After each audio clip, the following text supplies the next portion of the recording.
It's great to be here. So I'm with Asian Pacific Environmental Network. We are a 20-year-old organization that's been organizing in immigrant and refugee Asian American communities around environmental and social justice. And so when I talk about I'm a child of immigrants. My entire family in the U.S., is an immigrant community.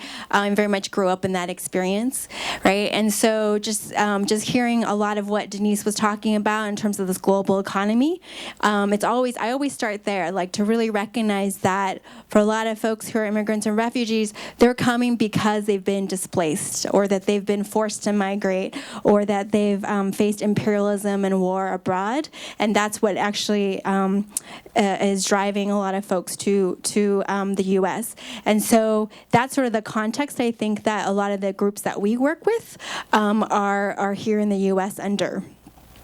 So I like to remind people of kind of this arc of a story of our organizing in Richmond that I'll spend a little time today to really highlight, I think, the evolution over time that collectively we've come through to get to what we think energy democracy should be, right? And so when APEN first started out, one of our first campaigns was around a Chevron refinery explosion that happened back in, I think, 1999. I might have the year wrong, but and at that time, our Richmond community members, they advocated for a multilingual warning system. Right, so there was a warning system in place, but it wasn't at all translated or interpreted in different languages. So many of the community members, the Laotian community members at the time in that community, had no idea about any of the dangers of the explosion and kind of the health impacts that all that toxic pollution would have outside.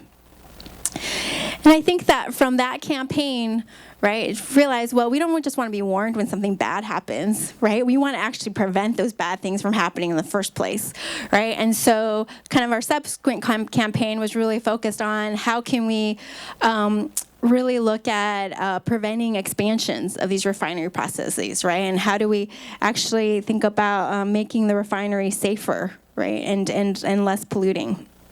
And then I think over time, more evolution and that's not exactly what we want either, right? We actually want to be looking at alternative sources of energy, right? And not just focused on extractive fossil fuel energy. And so then we moved to, okay, let's really look at how do we build up more renewable energy, right? How do we get more energy that's actually coming from renewable sources so that we're not even relying on this really toxic, polluting refinery as a way to get us energy. And then I think that as we thought about it more, well, it's not like we just want Chevron to start, generating renewable energy with solar farms, right? I mean, that's not exactly what we want either, right? And so I think through this process, it's like we've really landed on what we're actually really fighting for. Is this just transition in the economy that Denise talked about? Is this real shift, right, around not just the types of energy that we're getting, but really sort of who owns and controls and benefits, from this energy?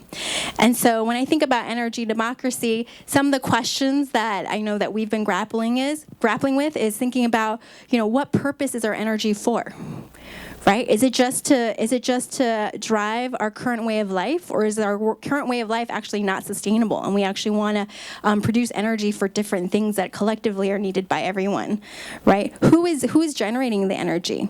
Who owns the energy, and then who benefits from the energy, right? These are actually all very important questions that really get at, I think, the thinking around we need to change our economy. We need to really change the way we think about means of production and how wealth is created and how it's actually collectively owned, right, by everyone involved.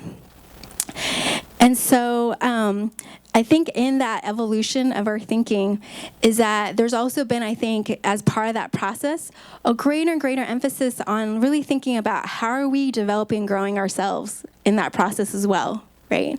And so that we are transitioning from just being kind of passive passive like people in society being kind of told what to do, but really like active leaders and engaged in really driving and determining, right, where our communities go and what our communities should look like. And so one of the strategies that I wanted to really lift up is that that I've been really proud of what we've done in APEN is that we've really shifted a lot of our leadership development model in the work. So when we talk about organizing community members, it's not just to like turn out people to a campaign event or to like mobilize people for specific action, but it's like how are we actually all developing ourselves to grow as leaders so that we can actually be the ones driving the decisions, driving the conversation, setting the agenda, right? And I think that's a really important part when we talk about energy democracy is that we actually need to be the ones ourselves generating the different ways that we want to build this new economy. The other strategy that I think is also really important is around changing the story. So I think that what Denise really highlighted for me is that, you know, when you had the slave economy, like everything was oriented around that and everything was made to kind of legitimize that, right? And I think it's very similar with our current fossil fuel economy. And so, so I think a big piece of what we're trying to do is that culture shift, right? So it's that shift within ourselves about how we think about and relate to the economy, but also doing those shifts out in the community and then in our systems, right? And so a lot of the shifts that are happening are really around relationships, how we're relating to each other and how we really relate to energy and the economy as a whole. So I think that for me, just having this personal experience of growing up in an immigrant community and seeing kind of all the destruction and the exploitation that's happened, you know, in my community, this sort of organizing movement represents an opportunity for all of us to actually to be able to take power, right? To take power, to generate power, to really like change the way we power our society and our economy.